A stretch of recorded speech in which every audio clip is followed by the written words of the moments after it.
Hello, it's Gabby here from Confidence After Cancer, and I hope this finds you well.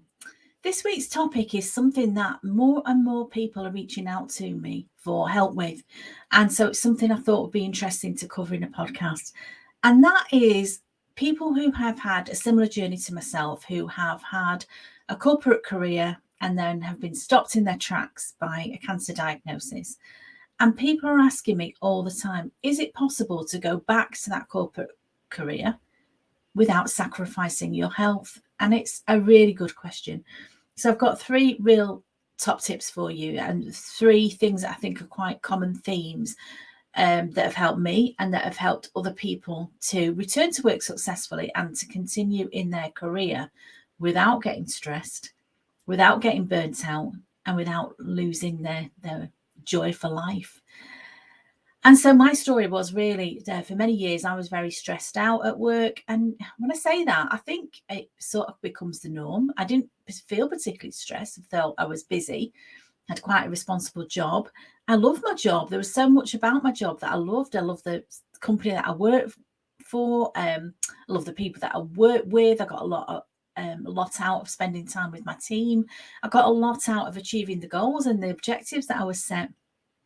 So, and working long hours really just became such a bad habit, and it's kind of creeped up over time. And I didn't even realize at the time how many extra hours I was putting in at work. It was just what I thought I had to do. I've caught myself out there saying I had to do, because sometimes we can be our own worst enemies. Nobody told me as a senior manager that I needed to be in the office first thing in the morning. Nobody told me I had to stay later than anybody else in the team. But I was committed to my job and I was committed to my objectives. And that's what I thought I had to do. And so one of the things I talk a lot about, I do feel being stressed for any length of time will suppress your immune system. I think we all know that to be true. Whether there's a direct link between stress and cancer, who can say what's caused my cancer, what's caused anybody else's cancer diagnosis? There's not always a direct link. But what you can say is if you are permanently living in stress, if you are permanently not eating the right nutrition because you're rushing about too much, your digestion doesn't have a chance to take all the nutrients out of the food that you're eating, even if you are eating a healthy diet. If you are rushing about, if you are anxious, if you are on edge, if you are not taking time to relax, which a lot of senior people at work, I see time and time again, they're so busy, being busy at work. And for me, my cancer diagnosis was a real wake-up call to examine the way that I was living, decide that I wanted to make some changes. And one of the biggest changes that I made was putting some boundaries in place.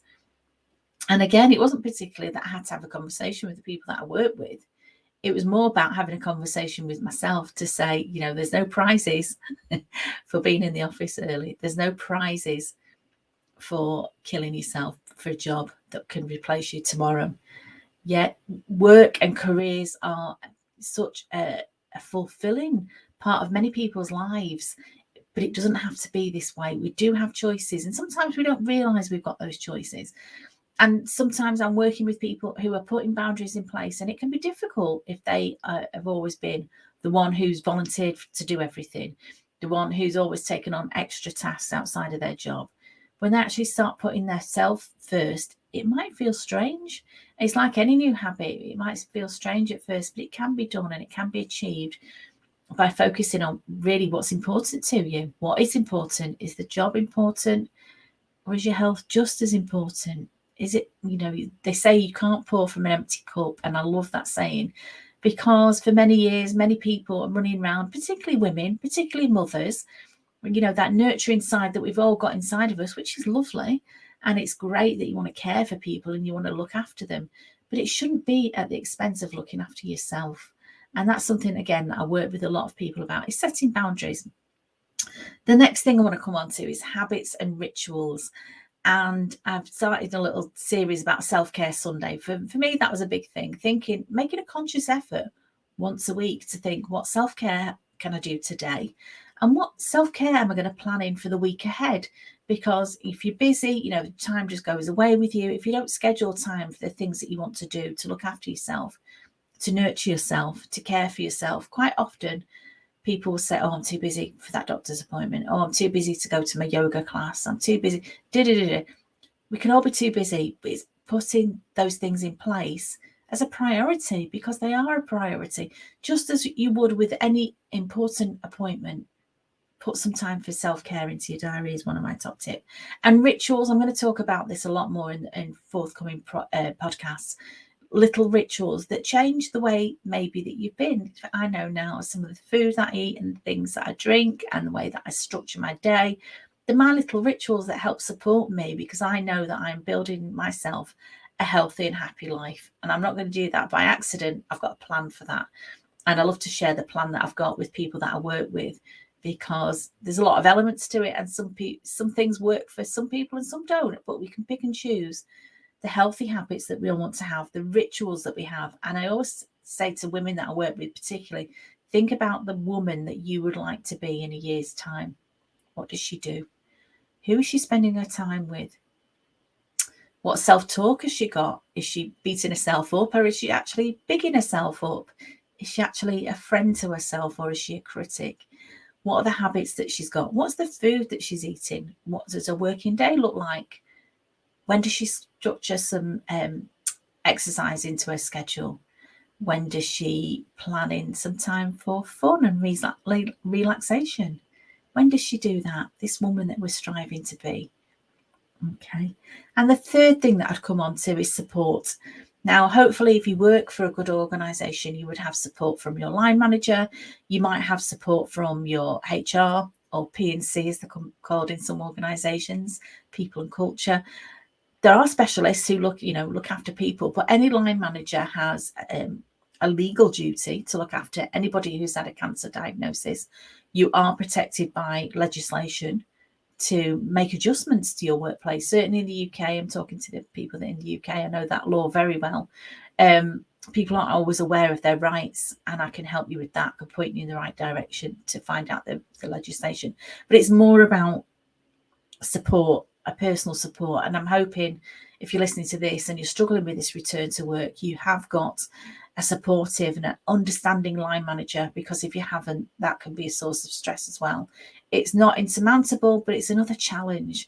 And sometimes if you need support from me, I'm happy to help with that. I've done that quite a few times. So all I would say to you, my love, is my experience is, yes, it is possible to enjoy a healthy and happy, successful career after your cancer diagnosis, even if you want to change the way you're living, because I did. That's exactly what I did. I thought, I am not going to live at the same level of stress that I have done for the last many, many years. It's just not worth it. It resulted in my cancer diagnosis. I believe that. I'm not a doctor, and there's no direct link, but I believe my stress, being stressed for a long period of time, ended up with me having a cancer diagnosis. I've talked before about, we can all handle stress in short bursts.